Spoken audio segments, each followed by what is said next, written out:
Bonjour, je vous fais une petite vidéo pour vous présenter le petit télémètre laser de la marque Ryobi. Il s'agit du modèle RBLDM20. Voilà, il s'agit d'un petit laser. Voilà, nous avons cet appareil. Alors, comment il se présente? Voilà, à ce niveau-là. Je trouve qu'il marche plutôt bien quand même, hein. Alors, hop, à ce niveau-là, nous avons le capot arrière que nous devons retirer pour y insérer les deux piles de type AAA. Voilà, ces modèles AAA qui sont fournis justement dans la boîte. Voilà, à ce niveau-là, nous avons la lentille. À ce niveau-là, c'est le laser. Voilà, ça c'est la lentille de mesure et là c'est le pointeur laser. Alors je vais vous faire une petite démonstration.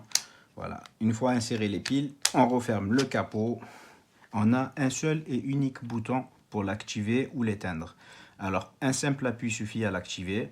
Voilà, hop, je vais vous faire alors une petite démonstration.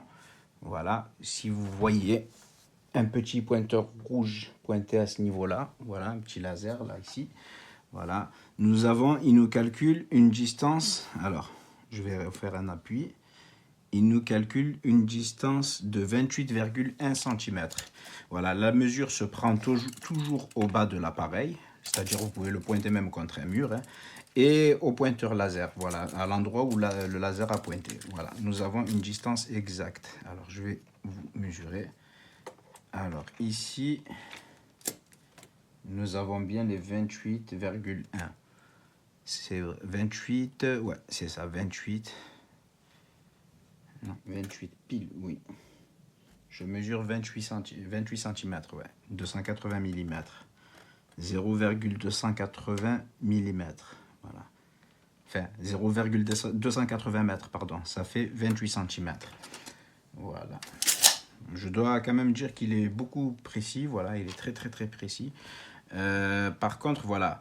Lorsque, par exemple, vous voulez mesurer une surface, vous mesurez comme ceci. Là, vous appuyez une fois sur le bouton pour geler le résultat.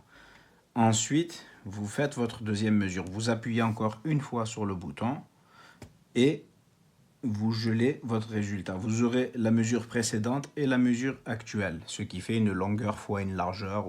Voilà. Après, vous pouvez mesurer aussi. Par contre, voilà, il ne mesure que sur la longueur. Il ne fait pas de calcul de surface ni de volume. Voilà, je tiens à le préciser. Je suis très content de cet appareil. Il est plutôt compact, hein, il est très petit, hein, on voit bien, il se tient bien dans la main.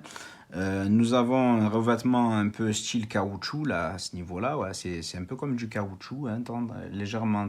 C'est pas tendre, mais on sent que c'est du caoutchouc, quoi. C'est anti-choc. Alors, je vous conseille quand même de vous procurer une petite pochette pour le ranger, car il n'est pas livré malheureusement avec une pochette de rangement. Il y a les piles, la notice, mais il n'y a pas de pochette de rangement.